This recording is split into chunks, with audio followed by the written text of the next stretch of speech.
अगदी अचूक प्रमाणात, अजिबात प्रमाण न चुकवता अगदी नवशिकेसुद्धा बनू शकतील अशी आज आंबा बर्फी बघणार आहोत. नमस्कार, मी कविता. कविताज किचन आणि ब्लॉग मराठी या आपल्या यूट्यूब चॅनलमध्ये तुमचं सगळ्यांचं मनापासून स्वागत करते मी.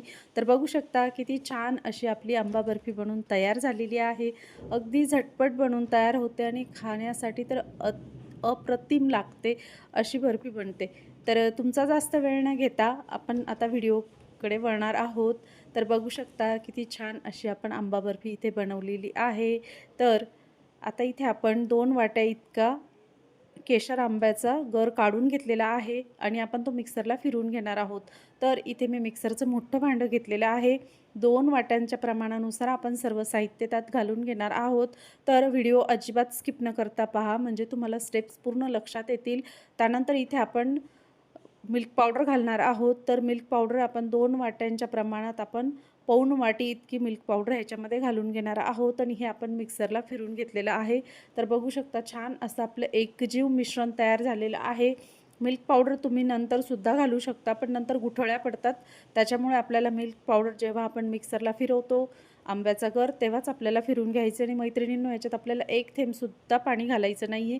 त्यानंतर आपल्याला जाडबुडाची कढई घ्यायची आणि कढई नेहमी स्टीलचीच घ्यायची किंवा नॉनस्टिक घ्या. तर त्याच्यात आपण अगदी 1 चमचा इतकं तूप घालून घेतलेलं आहे आणि तुपामध्ये आपण हे 2 वाट्या इतकं आपण हे प्रमाण घालून घेतलेलं आहे. तर बघू शकता तुम्ही व्हिडिओ अजिबात स्किप न करता पाहिला तर तुम्हाला पूर्ण स्टेप्स लक्षात येतील. त्यानंतर आपण इथे छान असं मिश्रण घालून घेतल्यानंतर आपण 1 वाटी ते सव्वा वाटी इतकी साखर घालून घेणार आहोत. तर तात्पुरती मी 1 वाटी घातली आहे आणि ह्या वाटीमधले मी साधारण 2 चमचे इतकी साखर ह्याच्यामध्ये घालून घेणार आहे. तर बघू शकता, तुम्हाला जास्त गोड आवडत असेल तर तुम्ही सव्वा वाटी पण घालू शकता. तर ह्या पद्धतीने, किंवा तुम्हाला कमी गोड आवडत असेल तर तुम्ही कमी पण करू शकता साखरेचं प्रमाण. तर बघू शकता ह्या पद्धतीने आपण छान असं हे मिश्रण एकजीव करून घेणार आहोत. तर व्हिडिओ पूर्ण बघा, स्किप न करता. मित्रमैत्रिणींनो, तुम्ही माझा व्हिडिओ कुठून पाहत आहात मला नक्की कमेंट करून सांगा. आणि नवीन असणार ते एक लाईक, एक सबस्क्राईब, एक शेअर नक्की करा मित्रमैत्रिणींनो. तर आपल्याला ही बर्फी बनवण्यासाठी साधारण 45 ते 50 मिनिटे इतका वेळ लागतो. तर एवढा मोठा व्हिडिओ होईल, त्याच्यामुळे आपण व्हिडिओ कट केलेला आहे. तर बघू शकता ह्या पद्धतीने आपल्याला पूर्ण पूर्ण मिश्रण एकजीव करून घ्यायचे. तर ह्या पद्धतीने, तर तुम्ही माझा व्हिडिओ कुठून पाहतात मला नक्की कमेंट करू शकता. त्यानंतर बघू शकता आपल्या मिश्रणाला छान असे बबल्स, बुडबुडे येत आहेत. तर ह्या पद्धतीने आपल्याला पूर्ण एकजीव करायचं आहे मिश्रण आणि कंटिन्यूस आपल्याला हे मिश्रण ढवळत राहायचे, कारण आपल्याला हे अजिबात कढईला खाली चिटकायला नको. कारण खाली चिटकलं तर ते काळपट होतं आणि करपतं, तर त्याची टेस्ट पूर्ण बिघडू शकते मैत्रिणींनो. तर ही बर्फी मी तुम्हाला टिप्स आणि ट्रिक ह्याच्यानुसार सांगणार आहे. तर व्हिडिओ पूर्ण बघा. तर ह्या पद्धतीने आपण छान असं एकजीव मिश्रण करून घेणार आहोत.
बघू शकता छान असं आपलं मिश्रण एकजीव होतंय, छान असं मिळून येत आहे.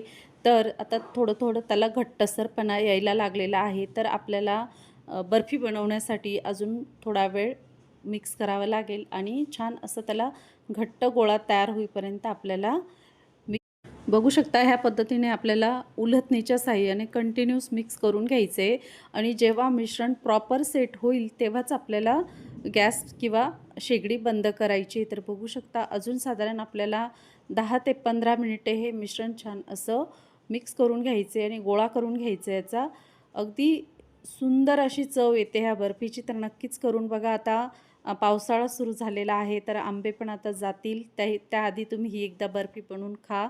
खूप चविष्ट अशी बर्फी बनवून तयार होते. तर आता इथे ह्या पद्धतीने आपण उलथणीच्या साहाय्याने सर्व मिश्रण एकजीव करून घेत आहोत. जेव्हा कढई आपलं मिश्रण सोडेल तेव्हाच आपण समजायचं की आता आपलं परफेक्ट असं प्रमाण बर्फीसाठी झालेलं आहे. तर ही ट्रिक आहे मैत्रिणींनो, लक्षात ठेवा. तर ह्या पद्धतीने पुन्हा आपण छान असं मिक्स करून घेत आहोत.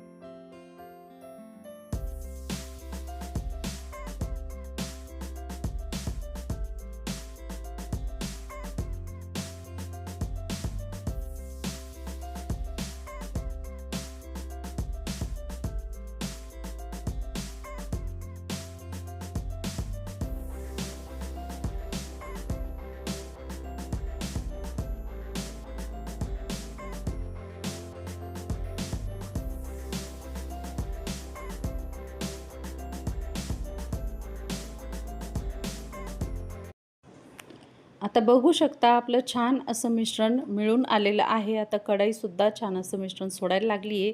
तर आता इथे आपल्याला ह्या स्टेजला गॅस बंद करून द्यायचा आहे किंवा शेगडी बंद करायची आहे आणि हलकंसं आपल्याला हे गरम असताना थोडंसं छान असं फिरून घ्यायचे, चमच्याने मिक्स करून घ्यायचे, जेणेकरून त्यात थोडंसं थंडावा येईल. आणि कोमट असतानाच आपल्याला एका प्लेटमध्ये मी इथे तूप लावून घेतलेलं आहे त्या प्लेटला आणि ते आपल्याला साहित्य सर्व ह्याच्यात मिश्रण घालून घ्यायचे.